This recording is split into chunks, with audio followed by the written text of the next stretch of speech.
Wednesday night. It's 8 p.m. I'm your host, TJ Spitter, Spittin with Spitter. We are in the building. Before we get the show started, I'd like to shout out my sponsor, Lehigh Vape. They're located at 822 Nazareth Pike. Go there for all your vaping needs. They have hardware. They have juices. Tell them TJ sent you. They will take care of you. Again, that's Lehigh Vape, 822 Nazareth Pike. Now, to start the show, it's not an interview. I hate the term interview because I be having my peoples on. They be conversations. Lehigh University assistant head coach of men's basketball, my guy, Harry Morra. What's happening? Pumped, man. Just I texted you this when we talked last week, and I'm inspired by the things you do. So I'm excited to kind of sit with you. And like you said, man, let's have a good conversation. Let's talk about some stuff. Let's have some fun and just see where it goes. I appreciate that. And I'm truly humble because I remember releasing videos and anything that I've ever done, you've always supported everything I've done. And I appreciate that. Thank you in the utmost. Yeah. Now you are a hoop. You go ahead. You had. I was just gonna say, I think that's important to say that because you and I went down very similar pursuits. You love music, I love basketball. We both love basketball, but right. you were chasing the music dream. I'm chasing the basketball dream. You're still pursuing, this in different angles, and it's just, we're bonded in that way. So we didn't give up, we didn't quit, we didn't just say, we didn't have dreams and then not follow them. We're chasing them, So it's always good to have people you grew up with that didn't quit, essentially. Yeah, most definitely. Now, you are a hooper from way back. We came up together in Phillipsburg, and we were just talking before I clicked the live button that we're the first ones in the gym, last ones out of the gym. Now, where do you I'm a junkie, and you were the first one in the gym. I don't want to take credit. You were there. You were there before me. You were there before Tarp. You were there before. You were there. You were always there. You loved it. You worked. You could shoot. We would leave. You'd still be there. We all loved it, and you're right up there with top guys that I've ever met in my life that just love hoops. It's something about the game, brother. Yeah, something about the game. We're talking, and I had said that, basketball was my safe haven. Basketball and music, they would go hand in hand for me. You would catch me with my headphones on at a court somewhere. Yep.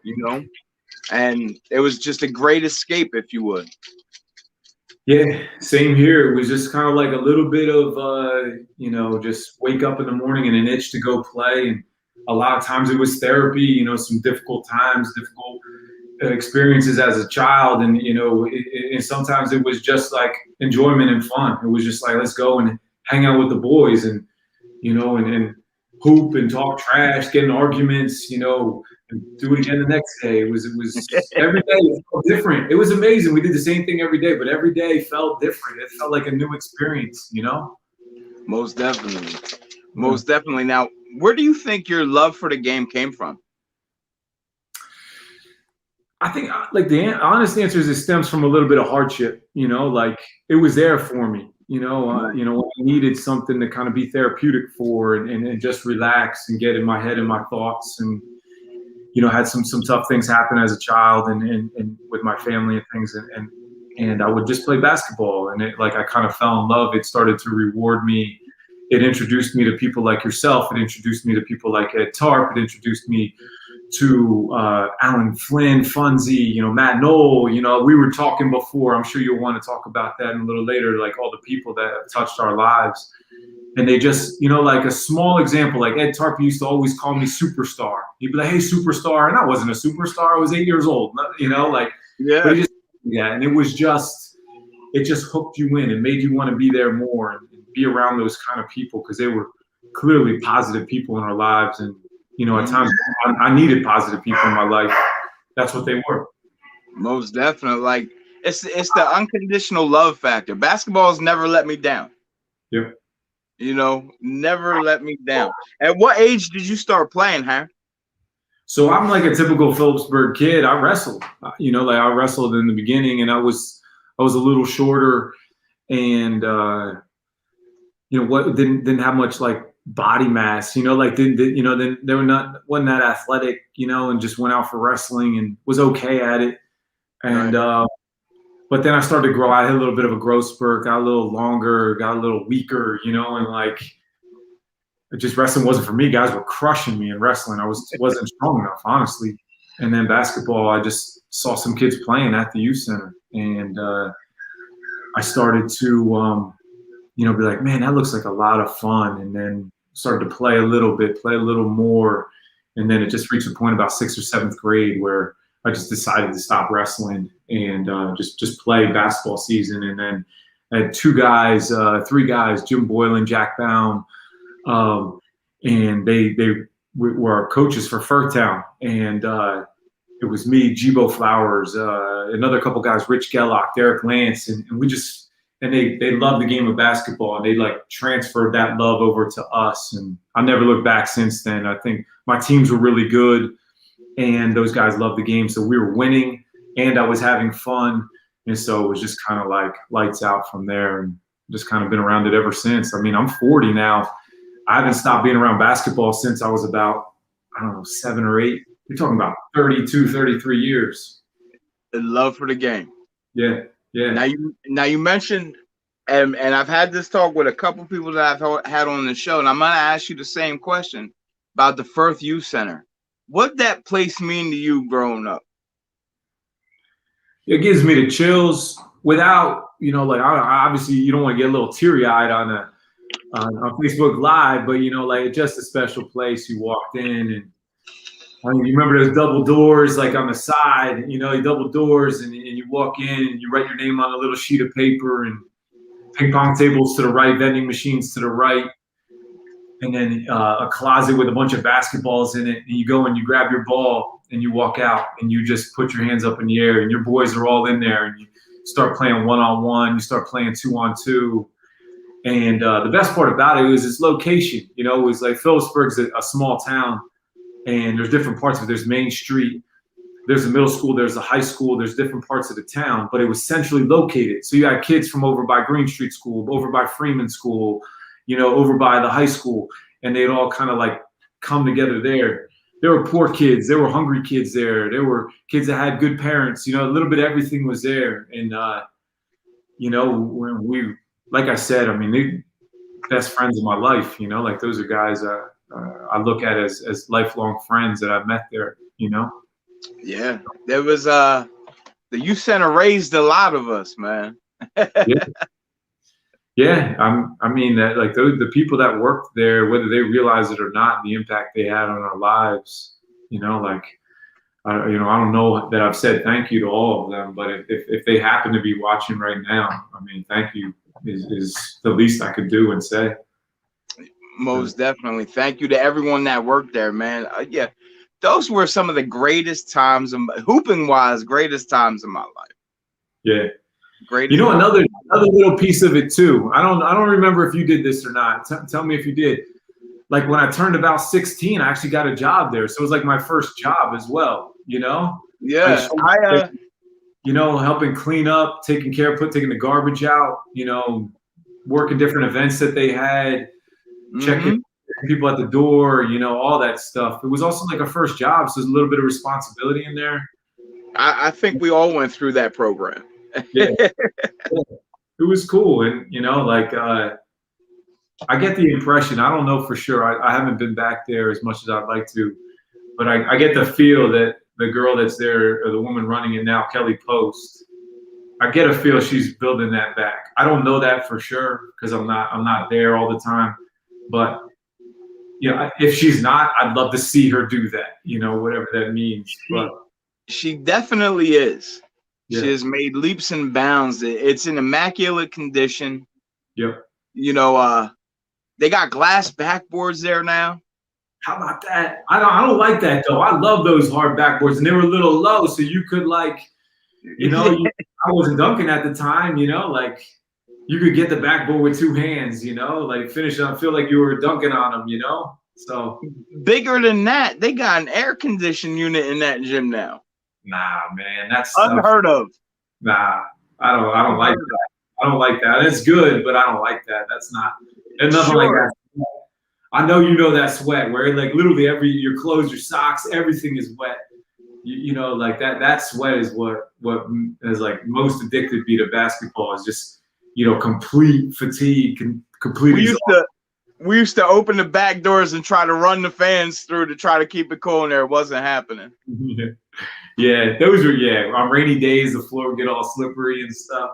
But I remember you like graduated high school a year or two, you know, before I did, and I remember watching you guys come up, and we were just like me and my crew of guys that were, you know, in say whatever 6th grade, you guys were in 8th grade. We would follow you guys, and you know, you guys would set up the pickup games for us, and you guys would you know, kind of facilitate and get things rolling and going, and then we watch, you know, those guys, the games going on, and like really just it like had such a cool like cycle to it, life cycle to it that, you know, absolutely. You know, Tarp to me was like our guy. You know, we all looked up to him. His experiences like just taught us so much about how we kind of give to the next generation because he gave to us, and then you know, works his way down. Yeah, it was the best, man. It was the best.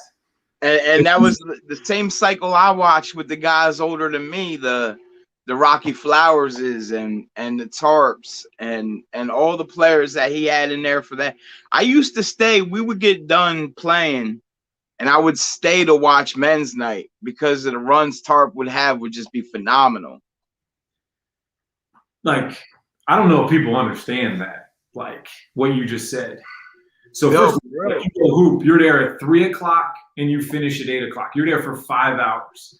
5 hours. That's what I'm saying. Like people say they love hoops, they love basketball. But TJ Fry at 8 o'clock would sit there and stay and watch for another 2 hours. Right? And like to me, like that's a hooper. That's a definition of a hooper. You don't know why, you just stay and watch some guys play. Yeah. But I'll tell you, like I've got some experience with guys in the Lehigh Valley. And this to me is interesting. Some really good players, some great players, all-time greats. And if you ask them where some of the best runs in the Lehigh Valley have been over the last 30, 40 years, Firth Youth Center comes up. There's another Eastside Youth Center in Allentown comes up, another handful of places. But Firth Youth Center does come up very consistently. Yeah. There are so many great runs in there. How could it not? Yeah. So we're going to transition a little bit. You played high school basketball at Phillipsburg. Yeah. Your head coach was Tom Fisher? Yeah, my man. Yeah. Yeah, that's your man. Yeah. Fisher's a great guy. Like, you know, that one thing I really wish, like, I wish I had the mentality and the attitude and the growth that I do now then. Yeah. You know, what was your high school experience like playing for him? Tough, hard. Yeah, for sure. Rewarding, you know, like good and bad. You know, like Fish wasn't easy, right? I like we talked about, we both love it. Like I loved hoops. I'd never do anything to get myself thrown out of practice. He figured out a way one day to throw me out of practice. I said, I'm not leaving, Fish. And he's like, get out of practice. I started crying. I'm like 17. I'm like, you can't throw me out of the only thing I love right now. You know, like that's not how this works. So I didn't let him throw me out of practice, but he was tough. He was hard. Like he yelled a lot, you know, and sometimes like it didn't make sense. But the guys that responded to him, and it wasn't everybody. He's not for everybody, right? No. Like you and I both know, like he hurt some kid, like high school kids, like they couldn't handle his intensity and his style. But he's definitely an acquired taste, but I've seen him get major results and the people that accepted what he had to offer. Right. And you know, like from a basketball standpoint, like he helped me a lot. Like, and that's I think what my sentiment to him is just so appreciative and grateful. Is like in high school, like I'm gonna tell this. He probably wouldn't appreciate this if I said this out loud in here. Like, yeah, one day I needed a hug. I had some really tough days, some hard experience. He gave me a hug one time. I bet nobody's ever said that out loud. Like, you know, I just needed somebody to say, yo, everything's going to be all right. You're going to be okay.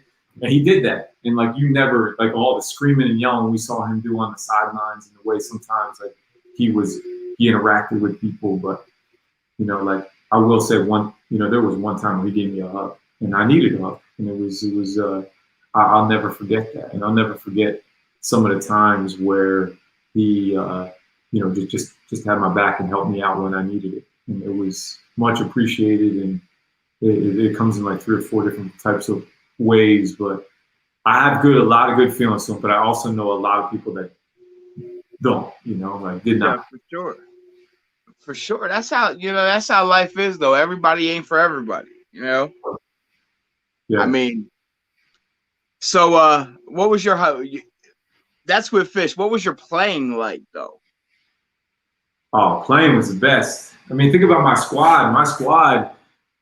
I don't know what the best team feels for. Well, it's clearly Tarp squad. That state champion. Like, that has to be in the argument. But I had some dudes on my team that could really, really play. And I had the most talented guy on our team was Eric McGavero. And yeah, like I would go down. Eric was fantastic. I don't know if he's 1, 2, or 3, maybe 4 or 5, whatever that is in Phillipsburg history. Right. He's right in there. And I had a guy named Jibo Flowers on my team who amazing as well. Yeah, like just very, very good. And then the third guy, a little bit of a sleeper. I haven't seen every one of your shows. I don't know all the Phillipsburg guys that you kind of brought up, but a sleeper player that maybe hasn't come up was Mike Bracco. Mike Bracco was fantastic. He was a year older than me, and he was so good. He was so talented. He's one of those guys. I don't know if you know. I've seen recently. Like, he plays in softball leagues now. He's like hits the ball 700 feet. You know what I mean? Like, he's just an athlete, and he was a fantastic player. So yeah, it was fun. I scored a lot. Like I shot a lot. I didn't know what I was doing. Like I was okay. Like there's a lot of guys better than me. Like in the history of Phillipsburg, but I loved it, and I wanted to be good, and I worked really hard. We won some big games, beat Easton, in some packed environments, and we were number 1 team in the region. This was I think unique about our team. We were number 1 in the region, Lehigh Valley, like including Parkland, William Allen. We were number 1 team in the region my senior year, and then we got beat by Saucon Valley, who had Robbie Thompson, another guy named Mark Holland on it. So we were really good. We didn't quite figure it out. We obviously didn't win a state championship, but we were very good. Do you think Tarp's the best player to come out of Phillipsburg? Like, this is an aside. I don't know if you and I have ever really talked about it. So the Lehigh Valley Basketball Hall of Fame is essentially a collection of the best basketball players in Lehigh Valley history, right? And so me and another couple guys named Glenn Nowak, Doug Snyder, there's some other guys involved. We chaired a small committee of people that induct the next upcoming class. So, like, I know these names, like Jalen Cannon, Darren Hilliard, on slate for the next induction class, right? Shout outs to my guys real quick, since you brought them up. Cannon, it's almost fishing time, buddy. It's almost time to get out on that water, my brother. Yeah. Money, I see you too. You're over there doing well. Yeah. Great hoopers, great all-time hoopers. And so it's always interesting me to see, because you have to go to Phillipsburg, and nobody's really been inducted into the Hall of Fame from Phillipsburg, right? So when I started on this like 10, 11 years ago, I've been doing it for 11 years. You have to go find the right person. Who do you go to from Phillipsburg to get in? So from a coaching standpoint and a playing standpoint, Fish is the first Phillipsburg person to go into the Lehigh Valley Basketball Hall of Fame, because he was a great player, and then he is a very well-respected high school basketball coach. Right. Then you go, all right, so who's after that? And there's a couple guys that Tarp is right in there with. So it's like Tom Brennan, it's Tarp. There's some female players in there too. Duffy, another. Shout out to Mary Duffy. Yeah, like you go in there, you dig in. When you really start asking questions, you got to consider, the female side of it as well. And but in my estimation, my experience, I got, just specific to boys basketball, I go kind of like the 3 guys hovering it. I never saw Randolph Swift play. I never saw Tom Brennan play. So I can't speak to them. I go Tarp, I go Eric McGavero, and then Steve Zimian. Those are the three guys that are just kind of, I don't know who was better. Zimian made the list, yeah? I just know he was such a problem. I was little when I saw him play. Straight dog. Yeah. That's all I've ever. I never got to see him. I seen him play like pickups and stuff as we got older. Yeah. But like I never got to see him play like prime time play. I mean, the easy qualifier for me is guys that have played Division I basketball are like he was a Division I player. Eric McGarver was a Division I player. Ed Tarp was a Division I player. I mean, right now, Chris Mann is a Division I player. There's only been a handful of guys that have actually gotten scholarships to play. And so I don't know if that's necessarily how you determine who the best of all time is, but to me, that's a pretty good way to do it. Makes sense. I'm with it, Harry. I agree wholeheartedly. Side note, Chris Mann is tough. I had the privilege of watching him. He was on a team up at the Valley League, and he was out there handing out work. I don't know fully because he plays at Army now, and like we're obviously in the Patriot League, so we're in the same league. And but we didn't play Army this year, so I didn't see him.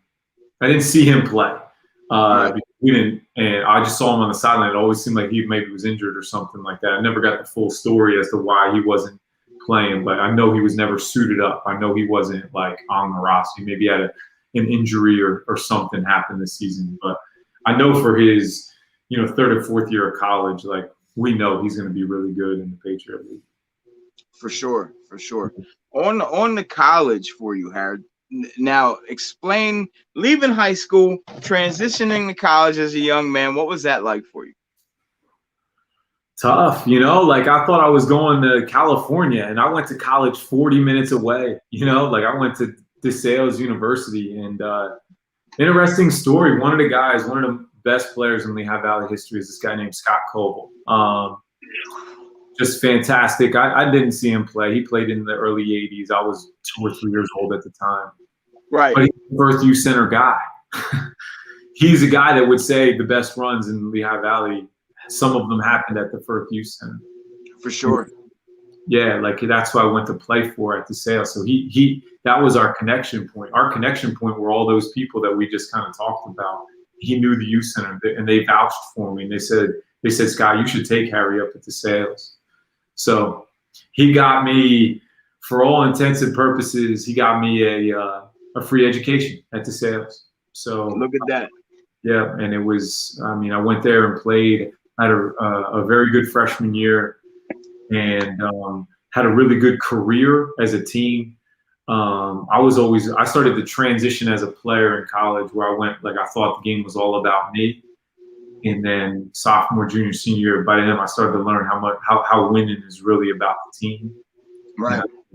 And there were guys more talented than me there. We wound up at my position specifically. We wound up having an All-American at my position. So I was kind of like always just kind of like a role player from that standpoint. So it was tough. Phillipsburg style of offense doesn't prepare you great for college basketball. So it was like like set play driven high school basketball, the plays that they run a lot. It's not necessarily, it didn't translate great to preparing you for college basketball. Right. So I had a lot to learn. I had a lot of things to pick up, a lot of reads and decision making that I needed to just figure out. And it took me a while to figure out what all that stuff was. So, yeah. Now, the love of the game is so incredible, you become a coach. Yeah, man, coaching. I didn't think I was going to do it. I coached at Phillipsburg. My first job after college was to coach at Phillipsburg. It was my favorite year coaching in my life. It was incredible. Who'd you coach with? Dietz was the head coach. Fish had like kind of had been out. Remember that during that stretch, Fish was like kind of in and then out. And then like we all know he's still kind of in now, but like he was in and out. And so I came in and it was an assistant coach, and it was the highest profile guy we had was Justin Viscomi, but he was only a sophomore. The best player on the team that I coached was Chip Borsey, but we had like John DeLutis, we had Steve Slack, Mark Tickle, we had Kempton Rodney. So that core group of guys you're talking about, I think like Viscomi could have been a college player. Chip Borsey was a college player. you know, there were Kempton Rodney, like a couple of those guys could have been Division III players. And Let's go. Shout outs to Judd. He's tough as nails. yeah. Remember Houston when he was a little kid? Yeah. Like he's like what, 5, 10? I don't know how much younger. Let's say he's 8 years younger than us. I don't know. Right. He was a little kid. His dad had him over there working out. And we were always like, you know. And then fast forward 8 years later, he's a senior in high school, killing people, killing them, outthinking them. The thing, he's one of those athletes. You know, he could outthink. Like he could think at any level with any athlete. Like for sure, he wasn't an elite like speed jump guy. Like he could outthink you. Most definitely. Yeah. Most definitely. So after Phillipsburg, where did your coaching career take you? So the guys I played for at DeSales, and they just kind of like said, like, Harry, we think you'd be good for this. You have a personality for it. You know, we know that you love basketball. You're kind of like, you have a lot of the ingredients to make this a career. So they got me in down at Duke in the summertime. They helped me get into Villanova. So I'm like around Krzyzewski, and I don't know if you remember those teams like with like Jason Williams and Trajan Langdon and Sheldon Williams and Daniel Ewing, you know, JJ Redick, you know, down there JJ Redick. That's a whole nother story. Then Villanova time was, you know, right around that Scotty Reynolds and got to be around those guys in the summertime. Obviously Jay Wright, you know, they're building kind of like this national championship run we see now, like kind of got to see the early stages of it. The guy named Tim Brennan was really connected to the program. He's another Phillipsburg guy that like kind of helped me connect. And then, so I'm just kind of chasing it. And then I get to go overseas. Wild, right? I get to play. I'm playing in the Irish Super League. I'm coaching in the Irish Super League as a player. I'm playing in tournaments all over Europe. I wound up playing some stuff down in South Africa, man. Like, it was just wild, the opportunity of just kind of that doors that opened up, come back to Pennsylvania, wind up going to grad school at Lehigh. 6 months later, I'm shaking Mike Krzyzewski's hand. CJ McCollum just gave 30 points at Duke. Like, I'm just, you know, just right place, right time. I'm the video coordinator on that staff. Go over to DeSales the next year. Darnell Braswell's first team All-American twice. Yo, like, shout out. You know, like it was, yeah. Talk about her. Neezy, shout outs to Darren Braswell, because not only is he silky smooth with the ball, he has done an amazing job his first year of coaching. The best is yet to come for that guy. Oh, for sure. Is yet to come. That he's first class person. He's first class character, and he just happens to be a basketball. He's very good at coaching and playing and all that stuff. Like, he's even there at the other stuff, life, you know. Yeah, most definitely. Yeah. We have a comment here from Tarp. Tarp chiming in. It said Harry Morra superstar. Yeah. He'd be like, he'd pick up the phone and be like, "What's up, superstar?" And I just, you know, you're a little 6-year-old kid or a 6th grade kid, you're a high school kid, college guy. You got somebody, just, you know, like if I could give advice to anybody and you're talking to somebody that you're mentoring or helping or just a relationship you have with somebody that, like, you know, looks up to you, just call them superstar, and it goes so far, you know? Most definitely, man. Shout outs to Tarp, man. Tarp has been an inspiration to so many. Yeah. So many. What he's doing now is he should have been doing this his whole life. I know he has had an incredible career working in the prison system, and he's done a lot of good for a lot of people with that career. He has a beautiful wife, a beautiful daughter, a beautiful family, you know. But like this stuff he's doing with kids now and communities and helping people is just clearly his calling. Like, clearly. I'm gonna start a petition to get Tarp back in Phillipsburg full time. Phillipsburg needs Tarp running the camps and the clinics and coaching over there. I'd sign that. Yeah, that's definitely. Yeah, I'd be interested to see. Is it you know better than me? Is there anybody in Phillipsburg that has taken his role? No. There can't be, right? There can't be some guy with his personality, his compassion, just connecting with kids, bringing kids up the way he did. Like, There can't be. No, not at all. I don't think that there's nobody even close. No. The best. It sounds like he's listening, man. You got two of the biggest fans in the world of Utah. You're the best, man. You're the best. Most definitely. So you're now coaching at DeSales? So I'm coaching at DeSales. I leave Lehigh, and it's seated. This is a big life dilemma. So I had a position. It's like it was called video coordinator, advanced analytics. Kind of the stuff that's real common now. I was doing some stuff with technology then, and it was CJ's junior year. He had just rung up Duke in the NCAA tournament. He had just made a national name for himself, and he decides not to go to the NBA. So he comes back for his senior year. So professionally, I have a choice to make. Do I want to go take a recruiting job, assistant coaching job at DeSales, or do I stay with Lehigh in this kind of video coordinating job and see what CJ can do his senior year? It wasn't an easy choice because you don't know where it could go. Like CJ could have led the country in scoring and taken Lehigh to the Sweet 16, and then it'd been an incredible life experience. You don't know.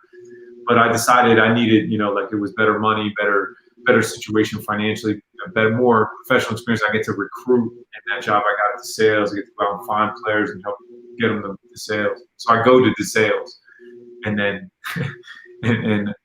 but that was, we have a good little run there, and then I get hired back at Lehigh a couple of years later, and it's been awesome at Lehigh for these. I've been there 6 years again on the second stint I've had there.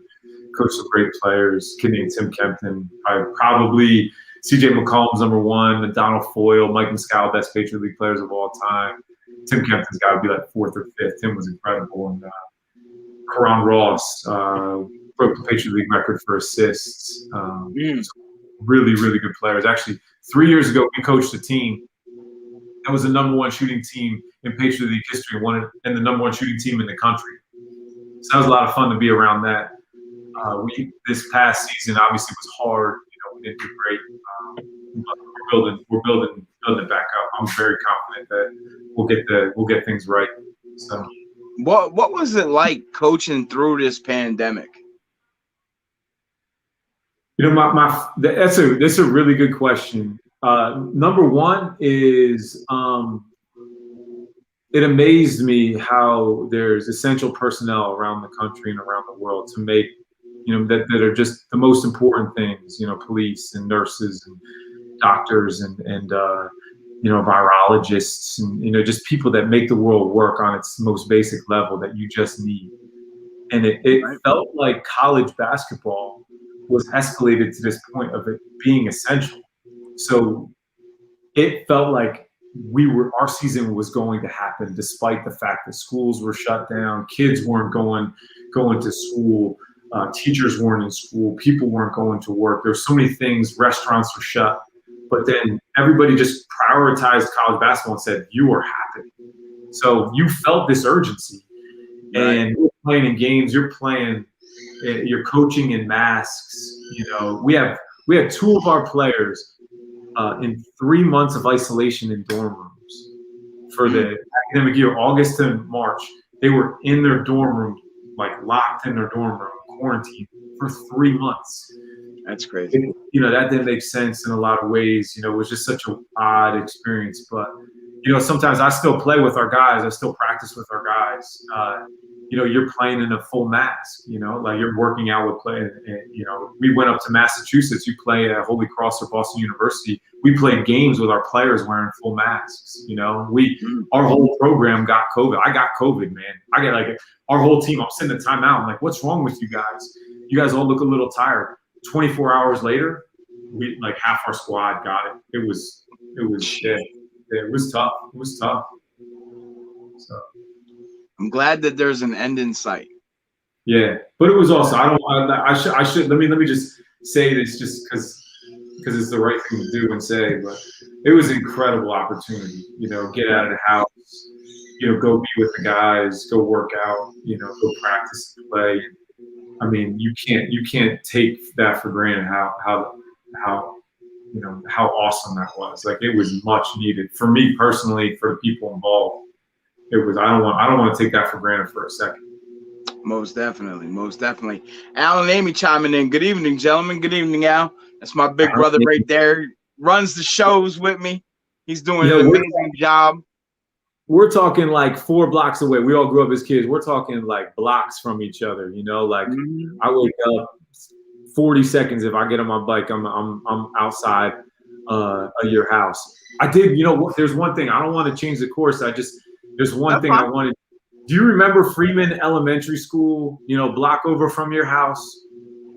Do you remember that little basketball court that's now a parking lot, and that was right across from Tom Osifshin's Deli? What was that? What that was called? Glenmore Variety. Glenmore Variety. That little basketball court there was like that's you and me hooping, playing, falling in love with it. We were younger then, but that was the best. Like that was a place like. Funny story.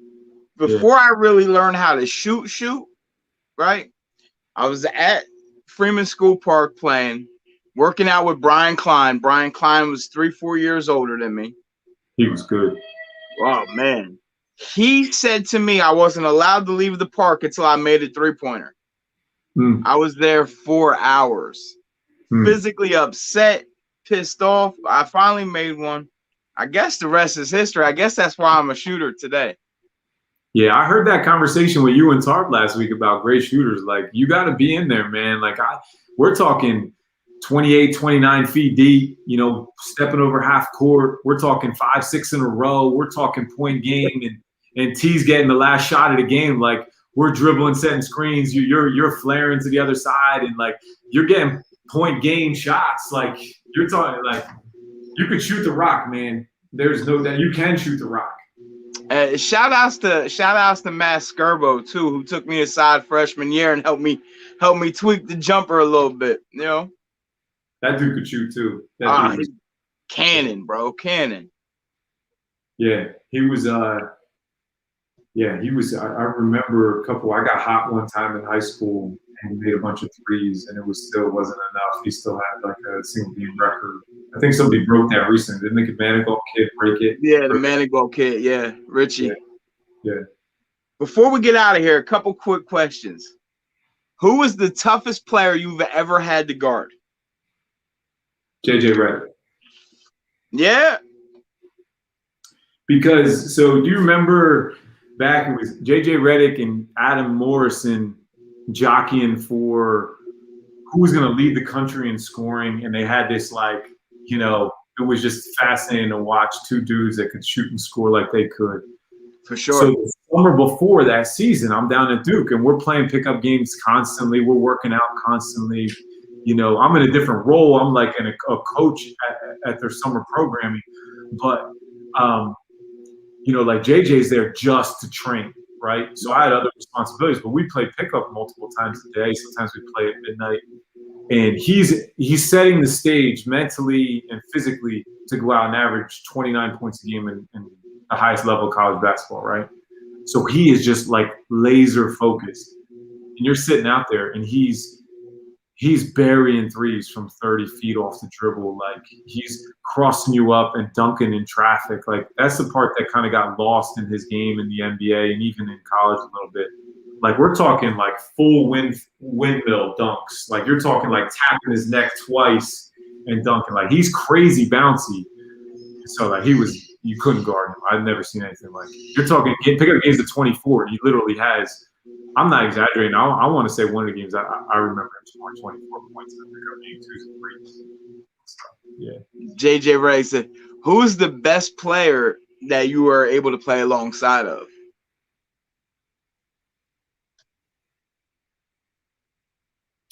I'm not including like right. Do you want me to include like CJ McCollum? Like clearly like CJ. I'm not going to play. I'm not Tim Kemp. Like a couple of the guys that I've coached that have been really good. My best player that I played. I remember Tarp letting me be on his team in the summertime, and him being like, "Listen, you're just pass the ball to me. Dribble it over, get the ball over half court, give me a rock, and I'm going to shoot it, and I'll let you take a couple shots." And I was completely cool with it because of how much I admired and looked up to him. I think we've all heard that from Tarp. Get the ball over half court and pass me the ball. Yeah, and I'd never forget him getting like 60 in a game. I've never, like I'd be kicking ahead to him in secondary break transition stuff, and he'd be ripping threes. You're talking like 4 or 5 possessions in a row. He'd be ripping jump shots. You're like, man, he just scored 18 points in a row. It's a summer league game down in Washington, and then at halftime you're like, man, I wonder where he's at. And you look down, you see 32 at half. You're like, man, and then so the next half you just start passing the rock. He gets a post up, some free throws. End of the game, the number that jumps out is 57 or 58.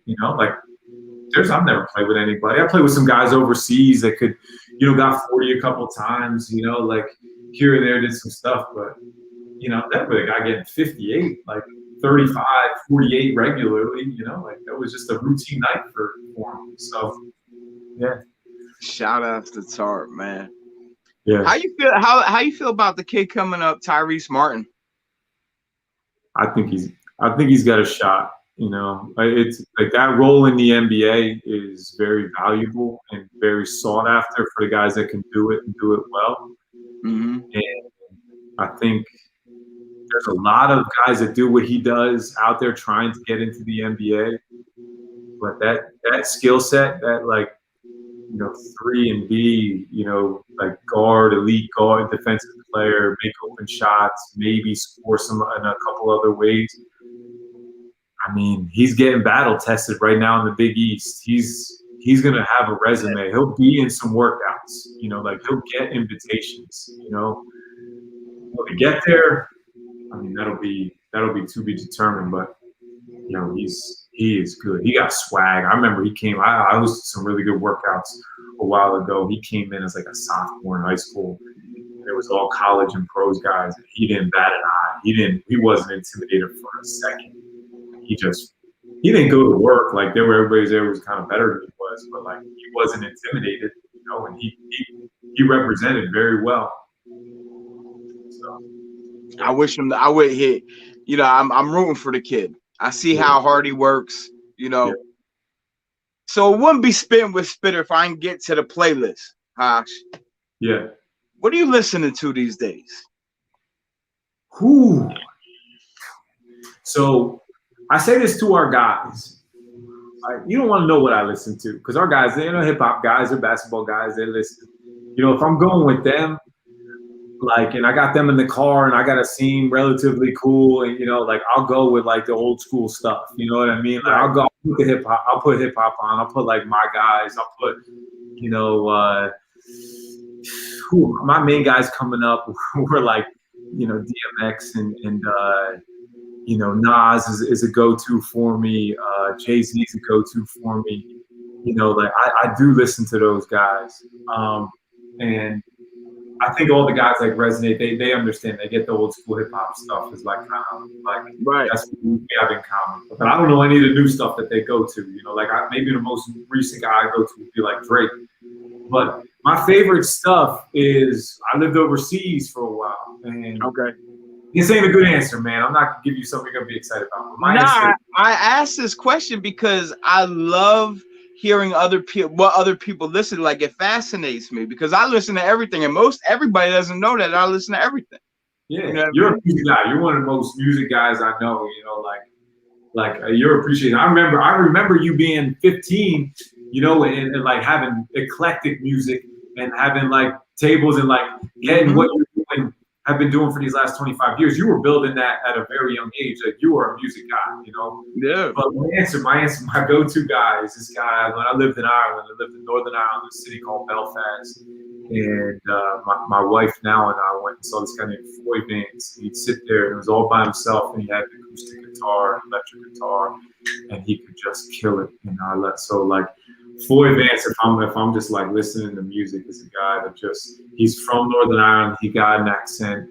He's an incredible musician, a very unique voice. That's my stuff. It's dudes who can just sing with a guitar and you're just man, it's that stuff I love. So, I'm gonna need you to send me some of his tracks after the show so I can take a listen. Yeah, it's cool stuff. It's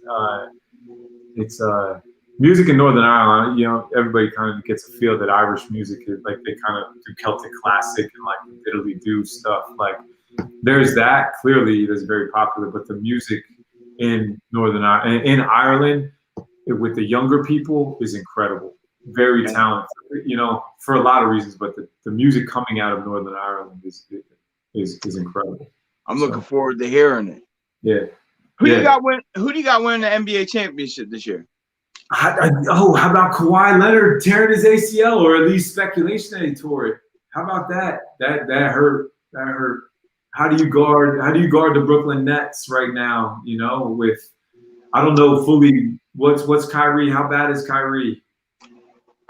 Questionable. Yeah. Did you see what AD did last night?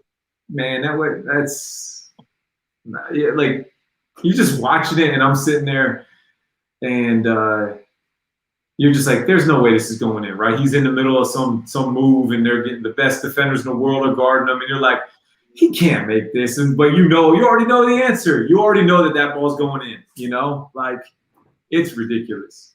So the answer, like I think the Nets will do it. I think they'll score. I'm interested to see, like, you know, the Jazz. I like what they got going. They got some cool chemistry, and clearly the city of Salt Lake is like creating a vibe similar to the Golden State Warriors a couple years ago. Right. But I just find it hard to believe that if Kyrie's healthy, James Harden's healthy, and KD's in a groove, like how do you hold them below 110 points? You know. My brother just chimed in for 10, 9, 8, 76ers. Yeah. I need Embiid to, you know, like I want them to win. If you ask me who I wanted to win, I mean, I'm clearly rooting for the 76ers, but I need Embiid to be healthy, and I need him to. For sure. I heard Chris Paul just got sat down too. He's going to be out for a while. Yeah, coronavirus. Yeah, or some corona complications. Yeah. I don't know what that'll do. I'll be in Phoenix. I'm going to be in Phoenix this weekend. So one of the guys I coached a couple years ago, his dad is Tim Kempton Sr., and his dad's the radio now. So he played for the Suns, you know, back in the 80s and early 90s. He's a radio guy now. So I'll be in Phoenix tomorrow night. There was slated Suns game tomorrow night. I was going to hit them up and try to go, but they wound up winning the series, so they're not playing this weekend. So I'll be swept them, got them out of here quick. Yeah. That was I expected a couple more. Before we get out of here, is there anything you want to ask me? Yeah, man, I've been doing this thing with my son, and it's a good question, you know. And if it's cool, I'll ask you 3 questions. All right, is that cool? Yeah. Cool. Tell me, you know, this has been a great conversation, a lot of fun, man. I hope this isn't too deep, but just tell me one thing you're grateful for, man. Like, I know you got a beautiful wife. You got two great kids. I've met them a couple times. I mean, I just smile every time I see them. And tell me something you're grateful for, man. I'm grateful for God because God deemed fit to save my life, my recovery, and my family. Most definitely. Yeah. Most definitely. Yeah. I love that. I'm great. Yeah, I appreciate that too, man. I mean, I know, you know, saw bits and pieces of kind of like your experiences and stuff, man. And those are things you absolutely should be grateful for. Yeah. I know. So this next question is a question my son, you know, like, and like I asked him, and I don't know if he's fully figured out, is I asked him, like, tell me a person in the last month or last year that you know you've helped. And I know you're doing good stuff, man. I know you're at meetings. You're speaking publicly. You're doing this broad. Like, you're helping me right now. That could be an answer, but I know you've helped a lot of people, man. You know, this is gonna be such a generic answer, but I hope that everybody that I cross paths with, I help. You know what I mean? I inspire, that I motivate. You know, I'm not for the notoriety or the pats on the back or the trophy. You know what I mean? Yeah. Like, if I saved your life, thank God. And yeah, I'm just happy to be in a position to facilitate such help. I believe you, man. I believe you. Yeah. You know, I really think that that's 100% true. in terms of like every interaction that you have. I hope that's true because I know that's how I feel. You know, like I know that's if I'm being honest, some of my interactions aren't always great, bro. You know what I mean? But like, if I could, you know, if I could help somebody, I will. Yeah, most definitely. Yeah, I mean, it's when you text me last week and say, "Yo, can you come on the show?" Like, I felt a feeling of like, "Yo, this is a dude that inspires me. Everything I see him do, you know." So like, it keeps me motivated. So like, from that standpoint, like you've helped me in that regard because like it's like from a distance, you know, like I'm watching, I'm seeing, I'm like, my man's out there pushing buttons. He's asking questions. He's trying. He has ideas. He's chasing things. So I'm just happy to be here, you know. Yeah, I'm happy to be a little piece of this puzzle. That's all. All right, last one, and you know, I know, but it's a good one. Tell me, you know, something in the future you got coming up. What's something coming up that you're just jacked about? I know we talked about you got some NBA guys potentially coming on your show. You know, what do you got coming up, man? I know you're always got ideas. So what do you got coming up? You know, I got this. I have to speak at a police recovery event in August that I'm pretty excited about, and I'm not going to announce what shows I'm on. I got 3 different shows, different podcasters that have asked me to be on to be their guests. And I'm not going to announce. I'm just going to put up the clips when they're up. You know what I mean? And I'm excited about that. Yeah. You know. That's good, man. That's good. I'm excited for you. I know, I know you always got stuff up your sleeve. You're always coming up. For sure. I'm also excited for the Lehigh Valley League, which starts in mid-July. You catch me out there on Sundays. Yeah, you know? I'll be there too. Last year would have gone, you know, more than but obviously COVID happened. And then I was a part, like 2 years ago when I felt like Jason starting the league up, right? Yeah. And, I saw him kind of building it. I was like, yo, this is good. This is a good idea. Like, if you can figure this out, this could go. It'd be really cool for the area. It seems like he's getting it right. He's got the right people involved. He's got good ideas. So, yeah. Absolutely. Yeah. Him and Jason and Mac are doing a fantastic job with that league. So that's what I'm excited for, man. It's good to hear. Yo, man, I appreciate you taking time with me, man. I appreciate the fact that you cleared up some of your schedule to get on here, man. Safe travels. Yeah. Best of luck in the recruiting process. You know, yeah. I'm going to touch down with you. Let me know how recruiting goes. Yeah.